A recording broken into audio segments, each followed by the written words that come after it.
Alors, mon dernier point, il y a un grand absent aujourd'hui. Vous avez remarqué, il y a quelque chose dont nous n'avons pas beaucoup parlé.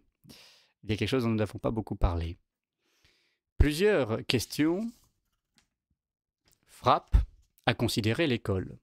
Comment notre enseignement, qui était regardé comme l'un des meilleurs du monde, a-t-il pu connaître l'abaissement que chacun constate et dont tout le monde se plaint? Comment les Français, qui étaient les premiers à en bénéficier et à l'observer, purent-ils abandonner l'instruction, qui est pourtant l'organe dont dépendent tous les autres? Nos prédécesseurs ne virent-ils pas la stratégie politique des socialistes? Il faut concéder en leur faveur que nos gouvernements ne les aidèrent point. Mais comment donc les communistes, alors qu'ils posaient en modèle de la société soviétique, qui fut la plus contraignante et la plus exigeante, qui n'est jamais... je vais recommencer parce que c'est la fatigue, excusez-moi.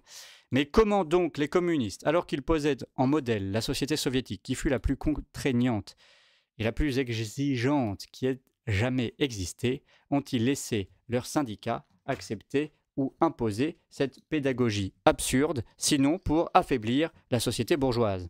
Parce que leur intention n'était pas d'abord de faire passer la France au communisme, c'eût été trop visible, et c'eût alors suscité trop de réactions. Mais ils voulaient d'abord saboter la France de l'intérieur pour ensuite l'accueillir. Ce qui se serait passé si l'URSS ne s'était pas effondrée.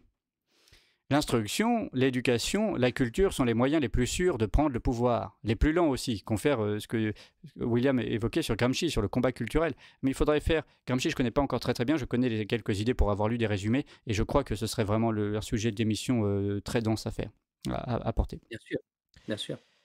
Les plus lents aussi. Ce sont les moyens les plus sûrs de prendre le pouvoir, mais ce sont aussi les moyens les plus lents de prendre le pouvoir. Il y faut attention, patience, persévérance, sont là des vertus qu'on peut reconnaître aux communistes. Par le coup d'État ou la Révolution, on abat l'arbre à coups de hache. Mais s'il ne se peut, c'est par le pourrissement que l'on doit procéder. Si, pour bien déformer la jeunesse, il fallait en somme aussi déformer les maîtres. Maurice Druon, qui fut ministre et académicien respecté, rapportait dans son ouvrage une entrevue avec un personnage bien connu. Le ministre de l'Éducation nationale était là en personne. Il s'appelait cette fois François Bayrou, et, avant d'occuper ce poste, avait rompu des lances avec fracas pour précisément le maintien des circonflexes inutiles. Je demandais à ce champion des traditions: y a-t-il dans votre ministère une commission d'examen des manuels scolaires? Il me répondit, comme je m'y attendais, par la négative, et pour justifier cette carence, il ajouta que ce serait considéré comme une forme de censure. En vertu de la liberté pédagogique, les ministres laissèrent et suivirent les professeurs dans leurs entreprises de sabotage de l'instruction, et même les soviets de professeurs. Nous n'en sommes plus à un paradoxe près, mais il n'est pas inutile de rappeler qu'en laissant aux syndicats, aux existentialistes et affidés une totale liberté pédagogique, c'était les enseignants qui perdaient la leur.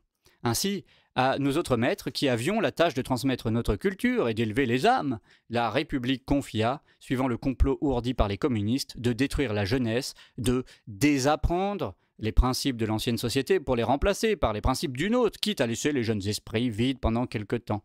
Tout au long de la 4e et de la 5e République, les marxistes français s'y sont employés avec succès.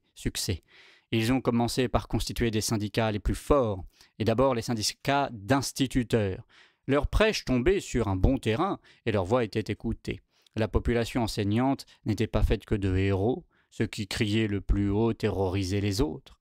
Derrière ce front de revendications professionnelles progressait l'endoctrinement idéologique. La lutte des classes en était le fondement. Il fallait supprimer les différences entre les enfants, dits des milieux privilégiés, et les autres pour les préparer tous à une société sans classe. Une proportion non négligeable de la droite raille la fonction des maîtres, parce qu'ils sont tendres, et cela fait partie de notre métier, parce que ce n'est pas assez prestigieux, et surtout parce que se croyant nos égaux, voire nos supérieurs, ils imaginent que si nous venions à disparaître, nous, les vrais maîtres, ils pourraient aisément compenser. Cet aveuglement et ce mépris des sciences est aujourd'hui justement sanctionné. Impossible de ne songer à l'immense Jean de La Fontaine. « Mon ami, disait-il souvent aux savants, vous vous croyez considérable, mais dites-moi, tenez-vous table? À quoi sert, que sert à vos pareils de lire incessamment Ils sont toujours logés à la 3e chambre, vêtus au mois de juin comme au mois de décembre, ayant pour tout laquais leur ombre seulement. La République a bien à faire, des gens qui ne dépensent rien. L'homme lettré se tut, il avait trop à dire. La guerre le vengea mieux qu'une satire, laissez dire les sots, le savoir a son prix. L'instruction est si considérable, c'est-à-dire si digne de considération, que c'est le plus gros employeur de la France. Le plus gros employeur en France. 1 100 000 fonctionnaires, dont 900 000 enseignants proprement dit. Chiffre approximatif, car il n'a jamais été possible d'en connaître le nombre, à la dizaine de milliers près. En 20 ans, le nombre d'écoliers a augmenté de 17%, celui des enseignants de 40%. Nous étions en l'an 2000, comparaison avec aujourd'hui, le nombre d'enseignants est à peu près le même. C'est un nombre stable. Gigantisme, donc après cette augmentation de 40% qui s'est fait donc en 20 ans, donc de 80 à 2000. Gigantisme plus anarchie, le résultat est tristement éloquent. 20% des élèves sont incapables de lire et d'écrire à la sortie de l'école primaire. Ça, c'était de son temps. Aujourd'hui, c'est beaucoup plus que ça. Du temps que ce département ministériel s'appelait celui de l'instruction publique, il y avait une instruction et elle était publique. Depuis qu'il a pris la dénomination d'éducation nationale, il n'y a plus d'éducation et elle n'est plus nationale. Tandis que les maîtres étaient livrés aux soviets, qu'ils devaient se faire discrets, prétendre suivre les lubies postmodernistes, abandonner les leçons et les exercices, ne mésestimons pas le renfort puissant que les marxistes ont reçu de la part des adeptes de l'existentialisme sartrien et de la psychologie freudienne. Alors que l'homme, par sa condition même, est soumis à quantité de contraintes naturelles, génétiques, sociales, que ses aptitudes sont fonction de sa carte chromosomique, et qu'il doit réfréner ses désirs de voler le bien d'autrui ou d'ossir son prochain, l'idée s'est répandue, comme se répand la peste, qu'il ne fallait faire peser sur l'enfance aucune pression ou interdit, afin de ne pas créer en lui de blocage, de frustration ou de refoulement, moyennant quoi on a supprimé notation, classement, prix de fin d'année. Tout ce que le sport impose au corps et au caractère, l'effort, la discipline, l'endurance, le courage, l'émulation, le goût d'exceller, l'esprit d'équipe, le respect de règles acceptées, et jusqu'à la fierté nationale, tout cela a été abandonné, découragé pour la formation de l'esprit.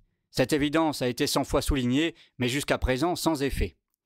Il ne serait pas équitable d'attribuer au seul syndicat marxiste ou gauchiste la dégradation de l'enseignement en France. Chacun a mis du sien dans cette vaste entreprise de démolition. Le plan de réforme en 27 points qu'avait préparé Alain Perfit à partir de sa nomination rue de Grenelle au printemps 1967 et que les événements de mai 68 qui entraînèrent sa démission ne lui permirent pas de proposer, s'il contenait quelques bonnes mesures, en présenter d'autres assez effrayantes qui prouvent à quel point les idées nouvelles ou dites nouvelles avaient pénétré le cabinet du ministre et la commission dont il avait présidé les travaux pendant 9 mois. Suppression du cours magistral, le maître devant devenir un animateur et un éveilleur, suppression des leçons apprises par cœur et des devoirs à la maison, dévaluation de l'enseignement, de la grammaire et de la littérature au profit du développement de l'expression orale. C'était Perfit, un homme réputé de droite. Et de droite, effectivement, quand on lit ses écrits. Quelle naïveté!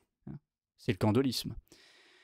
En écrivant ces lignes, en 1999, le regretté Druon ne disposait pas de la vaste documentation que nous, notamment votre serviteur, c'est-à-dire moi, c'est-à-dire Robin Lassay, avons désormais. Il faut remonter au sinistre Jean Zay, en 1936, victoire du Front populaire, le sinistre de l'éducation nationale, pour voir les premières marques de la subversion dans l'éducation nationale, ainsi que les premières tentatives institutionnelles de pédagogie moderne. Dès lors, les ministres suivants suivirent. Et nombre d'instructions catastrophiques furent prises sous De Gaulle dès 1963-64.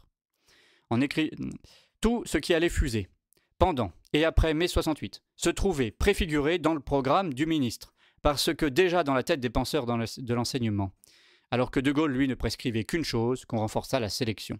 Alors ça, si c'est vrai, ce qui est sans doute vrai d'ailleurs, c'est vrai, hein, mais quelle naïveté de De Gaulle. Hein.